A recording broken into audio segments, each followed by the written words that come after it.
Hello and welcome. Welcome back to the Gate series. This is Gate 10 out of the 64 gates of the Human Design Body Graph. Gate 10 is the gate of the behavior of the self. It is the gene key of being at ease.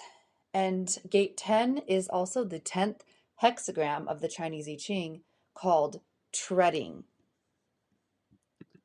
This gate is located in the off of the identity center or the G center right here, this yellow diamond. And it actually is a very special gate because it includes not only gate 10, it actually offshoots in 3 other channels. So the 3 channels are the channel of awakening, the 2010. So that comes from the identity center and moves up into the throat center. The second channel that this gate, the gate 10 moves through is the 1057, which is the gate of perfected form, and that moves into the splenic center right here.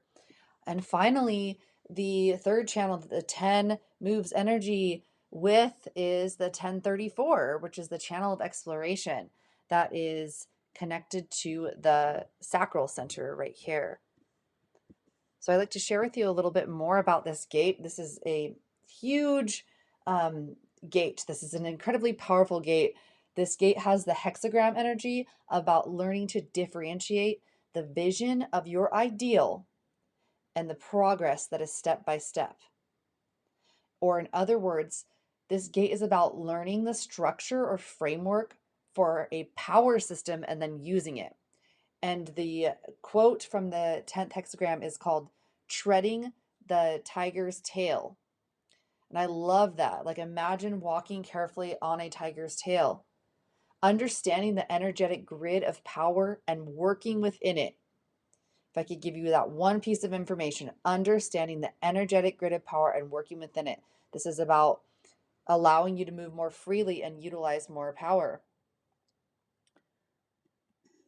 This is one of the most complex channels because it leads off into 3 different directions, like I just explained. So let's talk just briefly about the shadow expression of the gate 10. This is an expression that is driven by the fear of losing one's identity, and it is extreme in its self-focus. I'm going to read you a quote from the Gene Keys by Richard Rudd, where he talks about the 10th shadow. People are obsessed with how they feel and how they look, with what they wear and what they own and where they live. As long as you are looking at yourself, you cannot see around you, and that's the rub. Until you can recognize that it is your own self-obsession, you cannot transcend it. The path itself easily becomes an addiction that keeps you from truly being yourself. The more you look for your own true identity, the more ephemeral it becomes. So all circular paths do eventually arrive at a breakthrough. So those who tread the path of self-knowledge, which I said the I Ching is calls this 10th hexagram treading, will eventually escape the treadmill once they realize that what they are seeking cannot be found.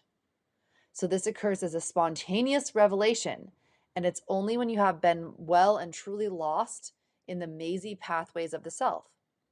No one can say how long it will take for such revelation to dawn.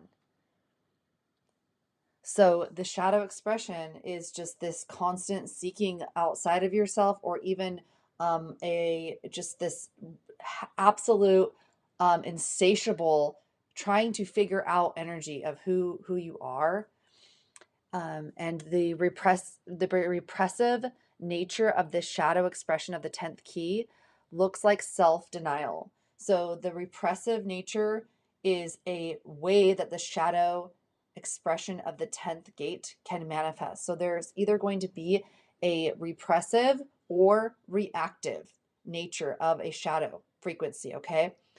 You may manifest a shadow frequency as both, but there are generally 2 types like I said, the repressive or reactive, and oftentimes we will lean towards one side, one way of the way that we shadow express, okay? So the repressive nature of this, the 10th shadow, is self-denying. This can look like a purely outward focus, like we don't even want to look at ourselves, and it's self-denial, like I said. So it's attempting to deny one's own existence, essentially, and this can also appear as being a martyr. The reactive expression of the shadow of the 10th gate is narcissism. So it's like this deep fear that is parading around as anger. And those who are expressing this, the 10th shadow this way, are just terrified of losing their own freedom. They are just unable to focus on anything else outside of themselves. And finally, let's go to the gift of the 10th gate. The gift of this 10th gate is really beautiful. It's called naturalness. So think about what I called this originally. I called this 10th gate is the behavior of the self. That's the human design energy of this. So behaving in the most natural way. So the gift of this 10th gate is when we allow our sense of identity to just fall away. It is when what we are seeking and grasping and trying to find, we just simply stop. This is a process of emergence. And when we are able to let go or we get bored with obsessive self seeking, this is when the gift begins to manifest. What emerges is playfulness, individuation, and creativity. This process evolves through the 5 stages outlined in the Gene Keys book. So I highly recommend getting that book. It is a process of awakening. So the last thing I would like to leave you with is integral to this process of the gift expression of the 10th gate is individuation. So you may have heard this term individuation. Jung coined this term, and it's about becoming more of our true selves. When we stop seeking externally, stop the endless self-seeking, and just allow ourselves to just be. And when this happens, it's really about self-acceptance.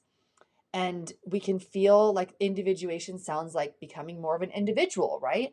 But actually, we become more whole. It's about holism. And when this is experienced, it's almost like a sort of a restoration or reclamation of the true self. And this is largely done through awareness, acceptance, and self.